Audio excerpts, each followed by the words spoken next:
wherever you are in the world, welcome to our Common Law Court International. The Common Law Court has a very straightforward structure. First of all, you have to have a court before you can have a sheriff. You can't jump the gun and have a sheriff and no court, so you have to have a sheriff and a court. So let's start off with the court. The court hierarchy starts with the court secretary. In our case here in Victoria, it's Anne, and Anne has been involved, oh my goodness, way back in 2019 I think we started, and we had lots of unlawful lockdowns and interference in the system, so it took quite a while to set up. Well, as a secretary of court, Anne is responsible for the paperwork, assigning case numbers, and making sure the paperwork is correct and sent back to the deputy sheriff or sheriffs, whoever the case may be, puts the paperwork forward and makes sure that we're sticking to the rules and regulations and we don't vary off like a lot of other organisations have. And once you vary off and you start becoming, mistakes slip in and you get little squabbles in the system and the system breaks down. Well, to make sure of that, we'll keep the court secretary is responsible for all the paperwork, and she will make sure that it comes and is correct and done properly. The sheriff, a sheriff in your area, what you do, you go up for election, you put yourself forward for a group of the people of the neighbourhood, and then you become a sheriff-elect. Then, when you have your first court case in the court we just mentioned, you raise your right hand and you take an oath of office. The jury, in turn, 12 of them, have to sign that paperwork, and that ratifies or confirms, cements, entrenches, whatever you want to call it, the fact that you are a lawfully elected sheriff. Now, the sheriff's responsibility in relation to the court, remember we have to have a court first, no court, no sheriff. So now that we have this court, the sheriff is responsible for the conduct of that court. He or she is responsible for keeping the rules and regulations, which are very simple. I don't even like the rules and regulations, it's just the conduct of that court above approach. No shortcomings, hence the court secretary to make sure the paperwork doesn't shortcut, and then we should have a smooth running operation. Then in turn, the sheriff appoints deputy sheriffs. Now deputy sheriffs get sworn in again, they're appointed, they take their oath of office, hold their right hand up and swear to uphold the law before a jury of their peers. At the next court case, or wherever court case it is at the time, they take their oath of office. They also sign paperwork to say if they fail to carry out their duties in a lawful manner, they will be forced or will resign. Again, very strict, very simple. There's no room for any unlawful activity or anything, any variation of the rules.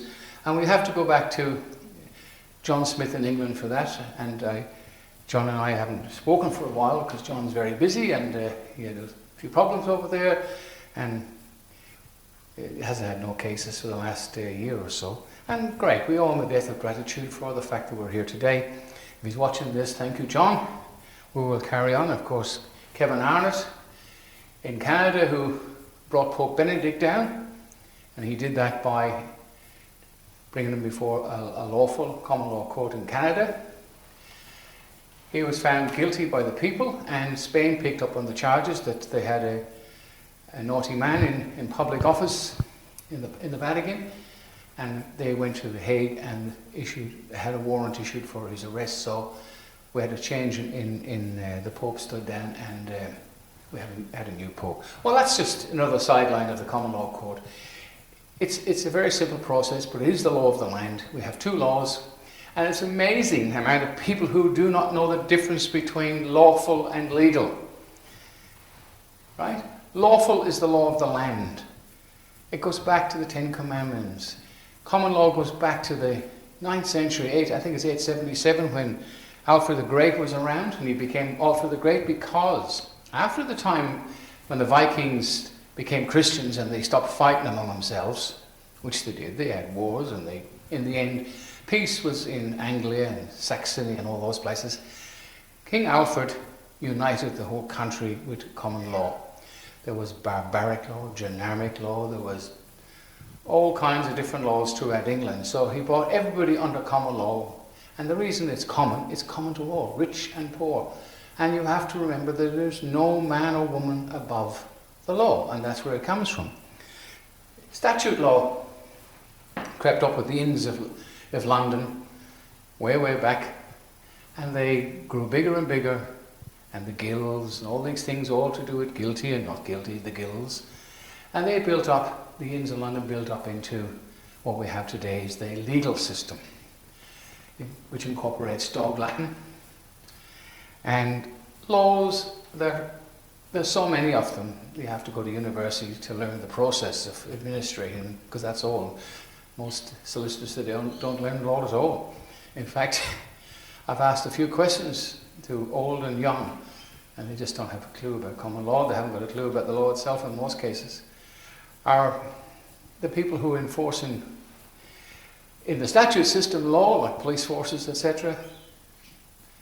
Way back when I was young in the 60s, common law was the thing. Statute law were told us coming in because the laws were enforcing at the time were rather old. And it made sense to believe that, perhaps they're right, common law is very, very old, but looking back, it is the law of the land, and you'll find the Crimes Act of 1958, and a lot of the laws which they have in the statute system all comes from common law, i.e. common law assault.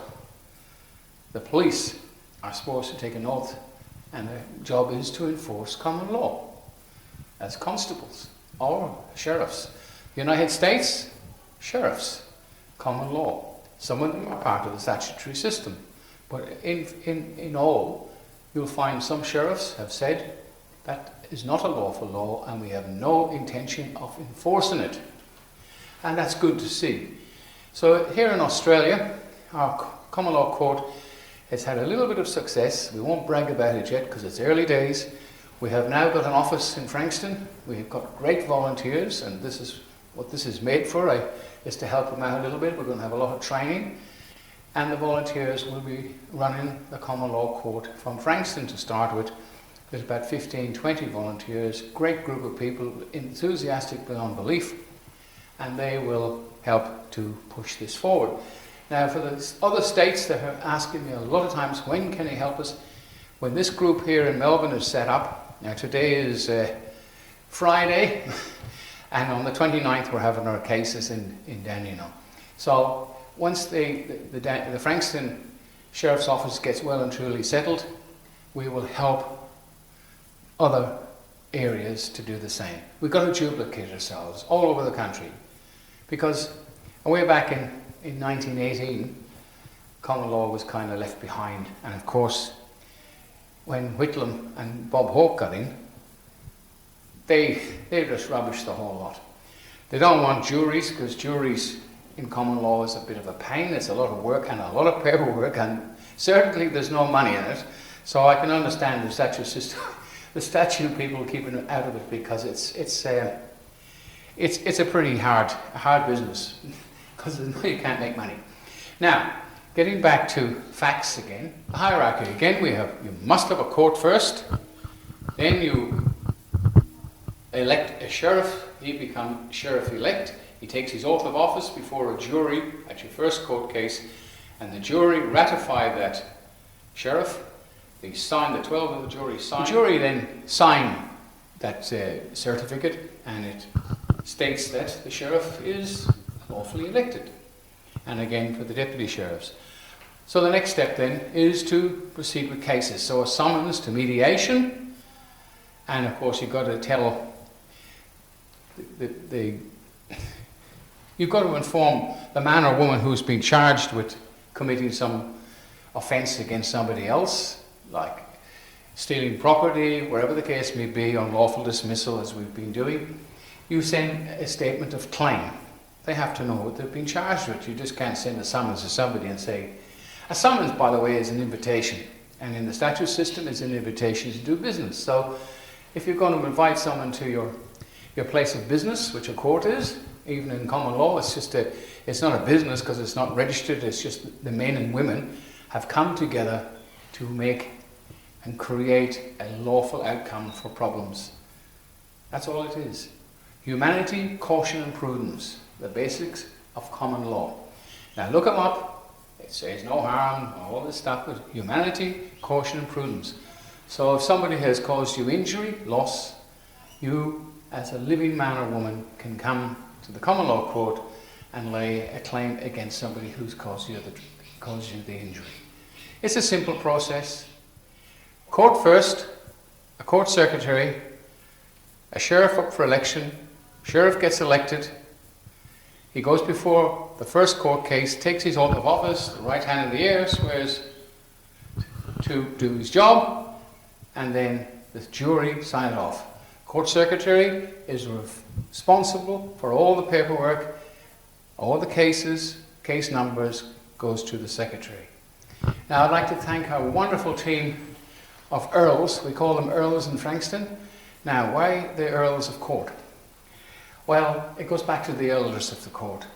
We leave out words that are in the statute system all the time. So elders of the court are called Earls, hence it did happen. It was an abbreviation like good afternoon or good avo. So Earls are Earls of the court.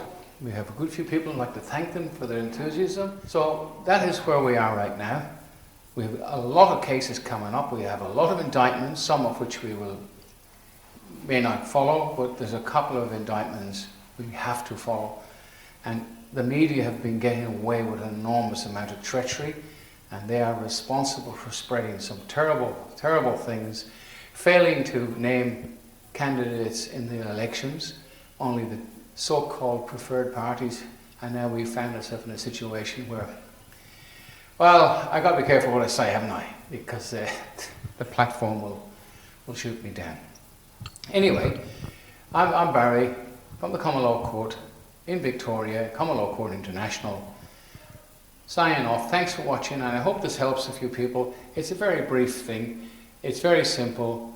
Just let's get it done. Bye for now.